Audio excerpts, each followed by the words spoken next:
Kapatid, ganahan ba mong ipasundayag ang inyong talento? Ugmang adlaw, ipahigayon ng audition sa sikat nga talent show sa Kapatid Network nga Talentadong Pinoy sa SM City Cebu Event Center. Magsugod ang registration alas 11 sa buntag. Abli ang Talentadong Pinoy auditions alang sa tanan ug kun duna mo'y grupo, maximum of 10 members lang. Ayaw kalimot sa pagdala sa inyong valid IDs nga maoy bugtong pangitaon atol sa inyong pagparehistro. Kinila ang nag-inusarang audition alang sa Visayas.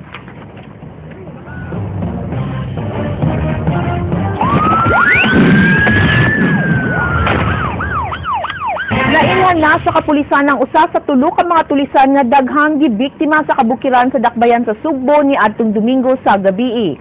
Ang gitudlong leader nalambigit sa nagkadaiyang krimen sa Metro Cebu. Andrea Patenya, Suginliming. Nailhan na ang usa sa tulo ka mga suspect nga nangilog og mga sakyanan ug nanulis sa mga sakay niini ni atong Domingo sa gabii. Matod sa hepe sa Cebu City Intelligence Branch nga si Superintendent Romeo Santander, ang leader sa tulo nga ilang nailhan, nasayran nga usa ka notadong kriminal, kikadaghan na kining nalambigit sa mga kaso sa carnapping, pagpanulis, pagpanglungkab, ingon man pagpatay. Positibo kining giila sa mga empleyado sa gas station kundiin mihunong ang taxi nga giluwanan sa tulo ka mga suspect atol sa krimen.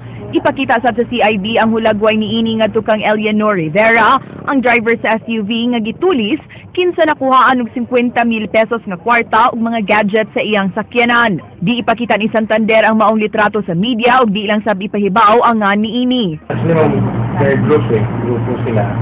Most likely, di man siya ang mapang leader because of his age, but now, sa edad, kapag mahulog na seniority man ba? Samtang padayon pagisuta sa CIB ang identity sa laing duha ka mga kauban niini, diin ang usa minor de edad. Gipadana sab nga to sa crime lab ang mga fingerprints nga nakuha sa sakyanan ni Rivera alang sa cross-matching. Yung recent prints taken doon sa vehicle, submitted na to identification and comparison sa PhD crime laboratory, and then just waiting for the result of that examination. Hangtod karon, wa pa ikita ang usa sa mga motor nga gikawat sa mga suspect sa lungsod sa Minglanilla nga gibilin sa dakbayan sa Talisay. Dako ang pagtuo sa CIB nga doon giplanuhan ang tulong nga tuliso ni adtong higayuna ug nangilog lang ug nagkalain-laing klase sa mga motor ug sakyanan aron di masundan sa kapulisan. Muna ilang part of strategy nila para di ko sila masundan tayo. Andrea Patenya, News 5.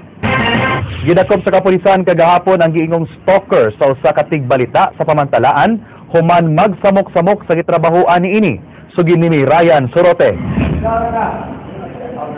Soulmate, bugtong gimahal. Kini ang paghulagwe ni Jason Calanog, 24 anyo sa usa ka tigbalita sa pamantalaan nga iyang gihigugma. Tungod sa mga pagbati, napriso kini sa Parian Police Station human nakamugna og kagubo sa opisina sa babaeng reporter. Matod sa Parian Police, nga alas 11 sa buntag kagahapon miabot sa gitrabahoan sa tigbalita si Calanog ug giingong namugos nga musud, mao nga nangayog tabang kanila ang mga kauban sa tigbalita. Ako nakita na mo dito na sa may side sa San Carlos kanang Nay Alberto siya tapos ibaw sa suspect nga na approaching ni saya ha. Idagan siya mo to amo siyang gigukot. Gingong ang tigbalita pagidtuno ang mibayad sa gisakyan nga taxi ni Calanog paingon sa ilang opisina. Nasayran sab sa kapulisan nga suway kuning misud si Calanog sa gipuy-an sa tigbalita sa barangay Kaputhaw ni atong Lunes sa gabii, hinungdan nga nagpatabang ang tigbalita sa barangay. Mao nga nasabutang ipapriso kini kun moduol pa sa tigbalita. Matod sa dinakban nga 7 ka buwan siyang migugma sa babae. Iya sab gipasigarbo nga duna kuning hitabo nilang duha sa damgo. Ano ito mo? Ang istorya ng luwa. Anya, mo isulta silang bay. Oo. Kaya ilang ko yung minta ko mutok na. Dito ko na kasi yung bilakan niya gawa ng kuhan ba? Binuhol ba nga? Ito sa station among na kuha nasuta nga murag something na igamay sa iya ba. Kay ang iyang istorya nga mabuang kuno siya pag dili niya mahilabtan ang babae. Masamot sa kabuang pag dili niya mahilabtan kay naka-soulmate kuno sila sa babae lagi. Gitunan karon sa kapulisan ang pagpasaka og kasong sexual harassment batok sa dinakpan. Ryan Sorote, News 5. Dili na kinahanglang mularga sa kauluhan ang mga gun owners aron magparehistro o magparenew sa registration sa ilang mga armas kay mahimo ng kini nilang buhaton sa regional offices sa firearms Exclusive Security Agency Group Services Confesags sa ilang tag sa mga lugar. Miluwat og temporary restraining order ang Korte Suprema batok sa implementasyon sa Republic Act 10591 kun ang Comprehensive Firearms and Ammunition Regulation Act of 2013. Ubos unta sa bagong balaod sa decentralized na ang firearms registration, application o renewal didto sa Campo Crame aron malikayan ang korupsyon sa mga regional offices diin daghan ang nasayrang manikas og dagan sab kuno mga pulis ang manawat og suborno. Kay daghan mga reklamo sa kahasol sa registration sa kauluhan, temporaryo unang migihunong ang maong balaod.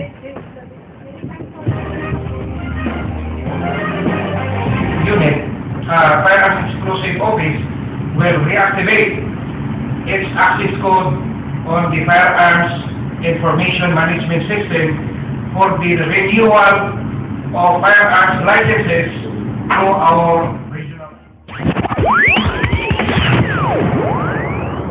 Uso ang scam sa text karong mao nga awhag sa National Telecommunications Commission nga dili dayon magpailad. Nakigalayon na sab ang tulo ka dagkong telecom company sa NTC bahin sa maong modus.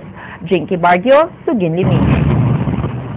Sukad Enero hangtod karon 12 pa lang ka mga individual ang misang at og formal nga reklamo sa buhatan sa National Telecommunications Commission. Kini may kalabutan sa mikatap nga text scam nga giingong gipasiugdahan sa tulo ka mga dagkong telecom companies sa nasod diin punteriya sa mga mangingilad ang mga postpaid plan subscribers sa Smart, Globe ug Sun. Ang ilang mga text magpahibaw nga napilian kuno ang ilang number kay dunay discount sa bill o kaha paryente nga nag-ilis na og roaming number gikan sa gawas sa nasod.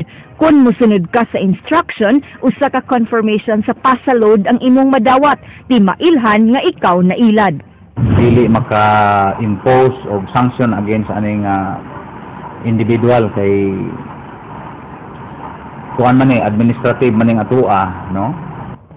Matod sa NTC, nakig-alayo na kanila ang telecom companies aron sa pag-block sa number nga gigamit sa mga scammers, labi na kay lisod i-trace kung si kinsa ang naghupot sa maong numero. Awhag ni Laureno sa publiko nga di dayon motuo sa mga text nga madawat. Una nga naatay agreement with telcos nga once na ay mo complain ngani sa NTC, so we will accept that and then we will immediately forward the complaint ngadto sa ila. Kung ikaw na biktima ini nga matang sa scam, mahimo ka mo file og formal nga reklamo sa buhatan sa NTC o kaha mo tawag sa telepono 346-0179 ug 422-6822. Jinky Bargio, Miss 5. Mao kadto naglangkob sa 30 minutos nga pagbalita dinhi sa Aksyon Bisaya. Kini si Dennis Tanok. Mga istorya nga di lang kutob sa paghatod sa impormasyon. Musunod na ang Action Prime. Daghang salamat. Ako si Georgia Herrera. Kay di lang kutob sa balita. Aksyon!